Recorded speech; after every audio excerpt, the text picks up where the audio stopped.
What's up, Schwartz Force? Welcome back to the channel. Now, as you know, this episode is something different. It's not going to apply to all of you as viewers, but I still recommend you check it out because it's going to be fun. We're going to go over some cool stuff. But this is a pew pew video. So we're going to talk about pew pew stuff. In this case, just to get this out of the way, we'll do a little safety check. So this is a airsoft replica of a firearm I used to own, but I no longer do. It fell off of a boat. There was this terrible boating accident. And this is just a replica of what I used to have. So this thing dispenses kisses. Only kisses come out of this. It's a kiss dispensing machine. So now that we got that out of the way, one of the things I wanted to talk about is there's definitely some uncertainty about what could be coming up in the next couple months. I'm not going to get into politics, but I will say that there is a very real potential for some things to go wrong. And in your area, depending where you are, you may have certain concerns. And I was thinking, like, one of the things that I think is important is to have any type of advantage, tactical advantage that you can. And the thing that came to mind was, what about being able to see in the dark where others could not? In other words, night vision. Night vision is a very expensive thing to get into and to own and operate. Now, there is military level of night vision goggles and systems that are going to be out of the reach of your average citizen. So for example, the panoramic night vision goggles are like 50 grand or something. So your average person isn't just going to go out and buy that for a what if kind of scenario. Night vision can be useful, obviously, not only in a tactical sense, but also for hunting, protecting a perimeter. In my particular instance, I actually used mine to go out to my buddy's ranch. He has livestock, and so he was clearing out some pests like wild hogs that destroy the land, coyotes, stuff like that. So it definitely has its usefulness, but can be very expensive. Even if you try and get the cheaper end Generation 2 night vision goggles, a lot of times you're talking multiple thousands of dollars. And that's just for the goggle itself. That's not even getting into their other equipment you're going to be using. So I wanted to see, is there anything out there that is affordable or a budget option that works? And I found something. It's actually really cool. This is the Nightfox Swift, and this is edition 0820. So what I like about this, there are some cons, there's a lot of pros. It is digital, so I would say that's a con in terms of you're looking at a screen. There's a little bit of motion blurriness when you're moving with the device on, but the cool thing is it has built-in infrared lights that illuminate, and then it also is a 1x magnification. That's probably the best thing about this device, to be honest, because a lot of goggles and systems that are out there that are cheaper are going to be 2x, 4x, or greater. And the problem with that is when you put the device on, everything you're looking at is further away as far as your field of view. So all of your peripheral vision goes out the door. You really can't see much in any reasonable distance as far as running or walking. So it's very disorienting. Even these here was a little bit of a challenge because this is blocking you have a lot of blind spots, so to speak. Even though it's 1x, there's still some distance between what you see and what's right physically in front of your eyes and your peripheral vision. So for example, with this, when I was out there with my buddy, I had to be very careful because he was to my right. And I could hear him and I knew he was there, but I couldn't see him in my field of view unless I actually turned and looked at him. And the risk there is if a coyote, hog, anything like that comes and you happen to, it's running this way, well, next thing you know, if you're not completely aware of where your buddy is or your partner, your teammate, whatever it may be, you might end up muzzle sweeping that individual or pointing your firearm at something you did not intend to. It's very dangerous. So I would just say, just be careful because you really want to get a feel for this. And also you want to, if you're going to be with other people, you need to be extremely careful and they need to as well to make sure no accidents happen. I just want to say that because being out there with live ammunition and just me and him, I could only imagine the more people you involve, the more risky it gets. Okay, so I'm gonna put that out there. Now, the next thing is, you have your night vision, it works, everything's good, but you have to have a way to see in the dark. Now, the reason I don't like the illuminators that are built in, even though they work really well, is the wavelength is a little bit lower than what I like. You want to have, I think it's 940 nanometers, and this one is 8 something. I don't know all the numbers, guys, forgive me. But anyways, you'll see a very distinct red or purplish red glow coming from the night vision. So even in complete darkness, you'll be able to see the illuminators on this device. But what's really good about this is it has an IR0, meaning it shuts that off, but is still picking up infrared light from other sources. And that's what I really like about this device, because I have on this setup an infrared at the 940 frequency mounted to the pistol. Now, I recommend that you get 2, one that's mounted to your system, and the other that is mounted to your headset device. The Nightfox does come with a head mount, but it's very basic and it won't allow you to attach anything else to it. So I recommend getting a fast helmet. Now, this is not a real ballistic helmet. This is one of the more expensive options. Don't go with the cheapest, go mid-range, because this has more customization in terms of the padding that's on the inside, the mounts, so you can actually have this set up to where your ear pro or your ear protection is mounted within it, so you can actually just put that on and have everything nice and comfortable. But I bought this mount here for the side, which holds another infrared light. And the reason for this is because I want one that is attached to my helmet or my setup. That way, everywhere I turn, that infrared light is being shown in that direction.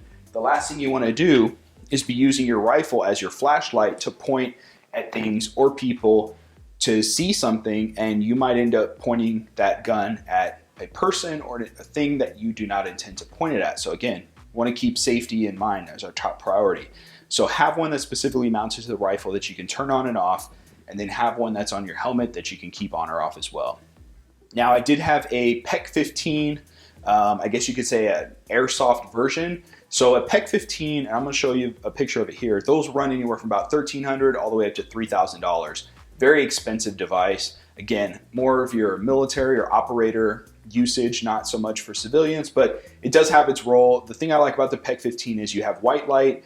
So you have white light with laser, you have laser only, and then an infrared laser. The problem with the PEC 15 one that I purchased is the windage adjustments actually would not stay in place. There were no clicks, so it would not hold zero very well. Big problem.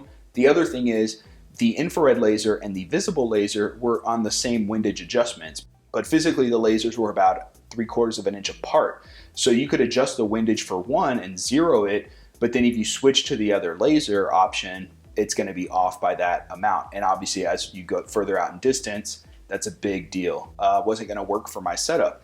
Ended up purchasing this one here. What I like about it is it's lighter, it's smaller, and this is mounted right underneath the front sight post of this airsoft rifle. It has a green visible laser on one button, has an infrared on the other, and it has separate windage adjustments for each of those. So you could have both zeroed in perfectly, and I have a feeling this thing's gonna hold zero a lot better. I haven't used it yet, but that's just my initial impression. A little more expensive, but money well spent. I think we've gone over kind of the initial setup. I wanna show you what this all looks like. Okay guys, so this is my helmet setup, and I'm gonna show you, so with the Nightfox, how it looks once it's on, and then with the infrared on versus off. Right now, I'm gonna show you with the infrared on.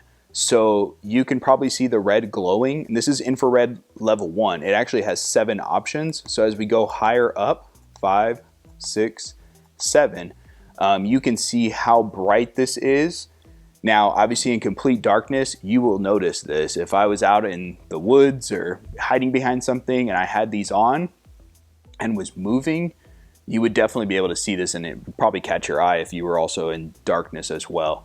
So what I like is the IR0 setting right here. So it's completely off. So if we were in complete darkness right now, you would not be able to see me, but I can see you, especially once I turn on my infrared light, which is basically beaming everything that I look at. So what I want to do is show you what I see when I'm wearing this, and we'll point it to a target, and then I'm going to show you with the light on and then with the laser how good of a system this can actually be. All right, let's do it.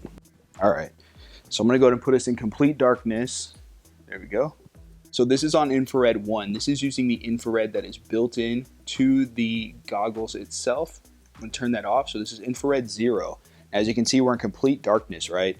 If I turn that off completely, that's if you want to see in color, in daytime, for example. So IR 1 will go higher up. So here's infrared 2, 3, 4, 5, 6, 7. Doesn't look like it's making as big a difference on the camera, but I promise with these on, it's a huge difference. So we're going to go to IR 0. Now, this is the infrared that is on the helmet and laser mount. So I'm going to show you right now. As you can see, the flashlight, huge, right? And then you can, of course, dial it in, go to a further distance. But just to show you the light, so this is me pointing it in the other direction. And as I start to move it towards here, just completely lights everything up very well. Okay. So this is the laser that is mounted to the airsoft rifle, and you can see how bright that is. And the good thing here is you're not actually aiming with your sights, you're just using the red dot, or in this sense the infrared dot. So you can turn that off, put our light back on, and then with both you can see very easy. So when we sweep one direction or the other, that dot is almost right in the middle. This is just to show you how good this works. Now, if we turn this off and then we go to our IR1 setting, there you go. So that's using the infrared built in with the night vision goggles. Again, very clear, but that is what it looks like at night. Now, walking around, it's a little disorienting, so it definitely takes some getting used to, but for a couple $100 for a full setup, lights, helmet, mounts, everything included, you could get a very functional setup to use as far as night vision. There you go. So one of the things I forgot to point out was this has a built-in rechargeable battery. That's one of the downsides, is you can't just replace the batteries out in the field or out and about. It has to be charged either beforehand, or one thing I did realize is if you have the device on, so for example, this helmet, you could mount a battery pack and then wire a USB coming straight off of it to your battery pack in the back. That also helps counterbalance, of course, with the weight, but you could technically be running this while using that battery. So it's kind of charging in a sense as you're using it. But I noticed the more backlight you put on here, the more infrared settings that you use from the device, that's going to drain the battery a lot faster. So having the lights externally helps a lot, because you can be in IR 0 and have the backlight very low on here, and that's really cool. So I definitely recommend it. I'm going to put links to all of this setup down below, so if you guys want to check it out, pick up some for yourself, I highly recommend it. If anything, just a lot of fun to have the option of playing around in complete darkness and at night. Really cool. But let me know what you guys think. Have you used a system, or do you have recommendations better than this one, or maybe cheaper, that work just as well, if not better? I'd love to hear all about it. But anyway, thanks for checking out my video. I will definitely look forward to seeing you guys at the next one. I got some cool watch reviews coming up, so I will see you there. And as always, may the Schwartz be with you. Take care.